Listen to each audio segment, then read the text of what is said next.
Bild is Propel's only integration partner to supplement its commercial lifecycle system with core PDM functionality. We have built an out-of-the-box integration that allows you to manage your design data in Bild and seamlessly connect it to Propel. This video covers how to sync your CAD BOM structure from Bild to Propel. To begin, right-click your assembly file and navigate to the View Children Files dialog in the data card. Check that the direct children are linked to a Propel item by looking for the logo.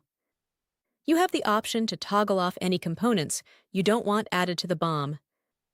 Then proceed to the integration section of the data card and click the sync icon. You can choose to sync all the children files or just the direct children. Once synced, click the View icon to open the item in Propel.